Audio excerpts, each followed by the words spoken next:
नमस्कार विद्यार्थी मित्रांनो, या व्हिडिओमध्ये आपण प्रसिद्ध फकीरा कादंबरीचे लेखक अण्णाभाऊ साठे यांच्याविषयी संपूर्ण माहिती जाणून घेणार आहोत. व्हिडिओ आवडला तर व्हिडिओला लाईक करा, चॅनलला सबस्क्राईब करा आणि ज्यांनी सबस्क्राईब केलेला आहे त्यांचे खूप खूप धन्यवाद.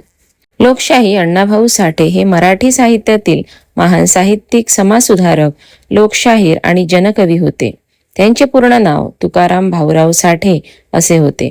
त्यांनी आपल्या साहित्य आणि शाहिरीच्या माध्यमातून समाजातील गरीब, शोषित, कष्टकरी आणि वंचित लोकांचे जीवन प्रभावीपणे मांडले. त्यांना लोकशाहीर ही उपाधी त्यांच्या जनजागृतीपर कार्यामुळे मिळाली. त्यांचा जन्म आणि बालपण. पूर्ण नाव तुकाराम भाऊराव साठे, टोपण नाव अण्णाभाऊ साठे.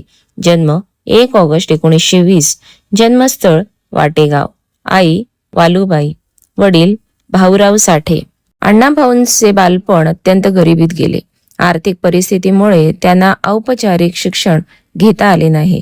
मात्र त्यांनी स्वअभ्यास, अनुभव आणि निरीक्षण यांच्या बळावर ज्ञान मिळवले. रोजगाराच्या शोधात त्यांचे कुटुंब मुंबईला आले. तेथे त्यांनी हमाल, बांधकाम मजूर, गिरणी कामगार अशा अनेक प्रकारची कामे केली. या संघर्षमय जीवनामुळे त्यांना सामान्य माणसांच्या समस्या जवळून समजल्या आणि त्यास त्यांच्या साहित्याचा पाया बनल्या. अण्णाभाऊ साठे यांनी कथा, कादंबरी, कविता, पोवाडे, लावण्या, लोकनाट्य, शाहिरी आणि प्रवास वर्णन अशा विविध साहित्य प्रकारात विपुल लेखन केले. 35 पेक्षा अधिक त्यांनी कादंबऱ्या लिहिल्या. 20 पेक्षा अधिक त्यांचे कथासंग्रह प्रसिद्ध आहेत. अनेक पोवाडे, लावण्या, लोकनाट्य आणि शाहिरी रचना त्यांनी केल्या.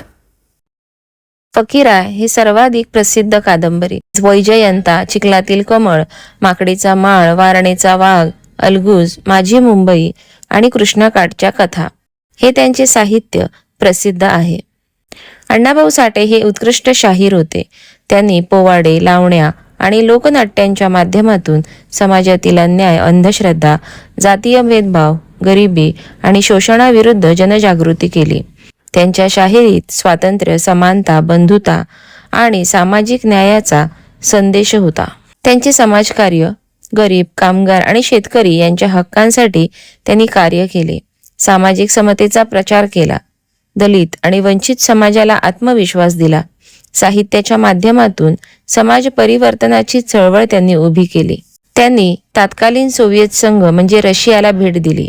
त्यांच्या साहित्याचे अनेक भारतीय तसेच परदेशी भाषांमध्ये भाषांतर झाले. त्यामुळे त्यांना आंतरराष्ट्रीय स्तरावरही मान्यता मिळाली. अण्णाभाऊ साठे यांचे विचार. पृथ्वी शेषाच्या मस्तकावर नसून कष्टकरी कामगारांच्या तळहातावर पेलली आहे. माणसाला त्याच्या श्रमामुळे आणि मानवतेमुळे सन्मान मिळाला पाहिजे. समाजात समानता आणि न्याय असणे आवश्यक आहे.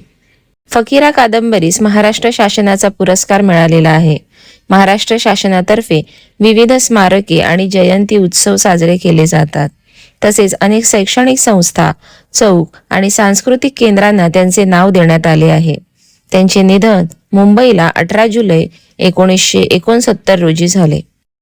अण्णाभाऊ साठे यांनी मराठी साहित्याला लोकाभिमुख दिशा दिली. त्यांनी सामान्य माणसाचे जीवन, दुःख, संघर्ष आणि स्वाभिमान आपल्या लेखणीतून जिवंत केला.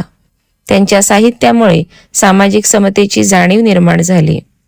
ते आजही मराठी साहित्यातील प्रेरणादायी व्यक्तिमत्व मानले जाते. लोकशाहीर अण्णाभाऊ साठे हे केवळ साहित्यिक नव्हते, तर ते समाज परिवर्तनाचे प्रभावी शिल्पकार. लेखणी, शाहिरी आणि लोकनाट्यांच्या माध्यमातून कष्टकरी समाजाला त्यांनी आवाज दिला. त्यांचे कार्य, विचार, साहित्य आजही समाजाला प्रेरणा देत असून मराठी साहित्य विश्वात त्यांचे स्थान अजरामर आहे. असेच अभ्यासपूर्ण नवनवीन व्हिडिओ पाहण्यासाठी व्हिडिओला लाईक करा आणि चॅनलला जास्तीत जास्त सबस्क्राईब करा. थँक्यू.